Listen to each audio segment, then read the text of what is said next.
The second stop of my Northern European trip is Riga, the beautiful capital of Latvia. The city has quite a reputation for its rowdy nightlife, but it's worth looking past the drunk teenagers and bachelor parties to discover one of Europe's best-kept secrets. Historically, Riga's prosperity was tied to its strategic location and, more importantly, to its role as an intermediary in the lucrative trade relations between Russia and Western Europe. As a member of the Hanseatic League since 1282, Riga traded with around 13 countries and became one of the most powerful cities in Northern Europe. It remained a heavyweight in modern times, and today Riga is the largest of the three Baltic capitals.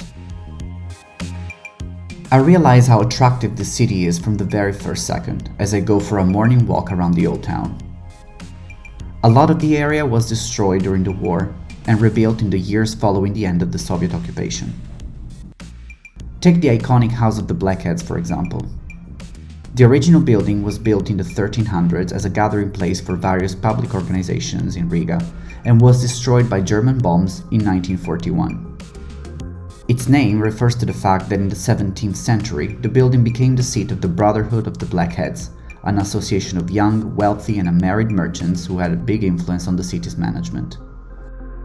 As their patron, they chose Saint Maurice, who was traditionally depicted as a dark-skinned soldier. For being a reconstruction, completed only in 1999, the House of the Blackheads is remarkably authentic. The Mannerist facade of the building reminds me of one of those heavily decorated multi-layer wedding cakes, and it is the most recognizable sight of Riga. I really enjoy checking out the exhibit on the ground floor and the gorgeous rooms flooded with light upstairs. The old town is big on medieval architecture. The Three Brothers are a great example of this. The white one on the right, with the crow-stepped gables, is Riga's oldest building, dating back to 1490. It is buildings like these, and like the nearby Swedish Gate, that make Riga look like it just popped out of a fairy tale. Speaking of fairy tales, if you're ever in Riga, make sure you check out the sculpture of the Bremen town musicians, right next to St. Peter's Church. The most interesting thing about this monument is its hidden political message. The statue was gifted by Bremen, Riga's partner city since the days of the Hanseatic League, in 1990, just 1 year before Latvia became an independent country.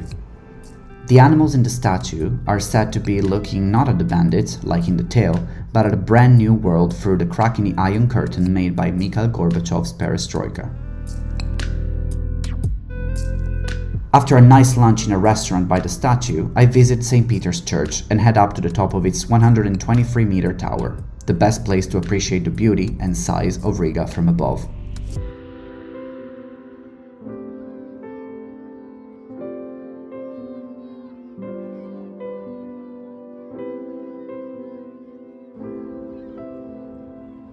For architecture lovers, walking around Riga is pure joy, like a day at the amusement park. The central market housed in the former hangars of German Zeppelins, the Latvian National Opera with its neoclassical elegance, the Stalin-era skyscraper of the Latvian Academy of Sciences, the distinctive domes of the Nativity of Christ Orthodox Cathedral. There is so much architectural diversity in Riga that I find myself stopping at every corner to take pictures.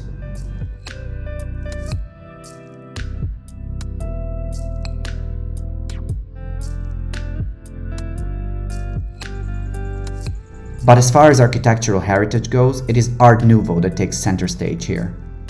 I had no idea, but Riga boasts the largest collection of Art Nouveau buildings in the world. There are over 800 of them. Most of them were built during the city's economic boom at the beginning of the 20th century to accommodate the need of the growing bourgeoisie for beautiful homes. My favorite buildings are on Albert Street and on Elizabeth Street.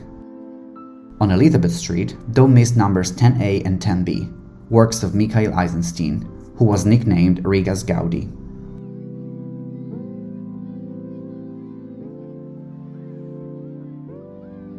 Art Nouveau is a pretty unmistakable style, with its gargoyles and mascarons, curved lines, floral decorations, and an overall sense of dynamism.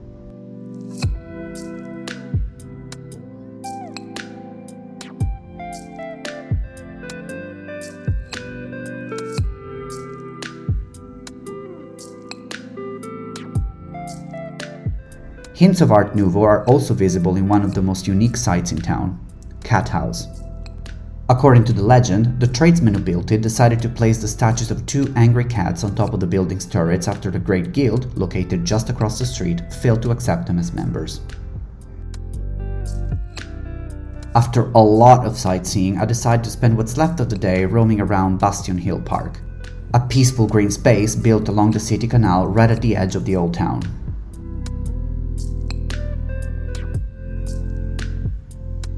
Next to the park is the austere but undeniably majestic Freedom Monument, honoring the soldiers who lost their lives fighting for Latvian independence in the War of 1918-1920.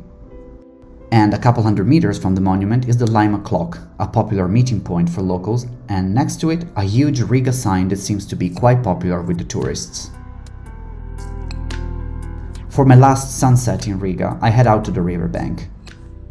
As I watch the commuter traffic fill the bridges spanning the Daugava River, I reflect on my time in the city. Riga has captivated me with its rich cultural heritage and diverse architecture. I cannot wait to go back, but for now, it's time for me to head north again. Off to Tallinn.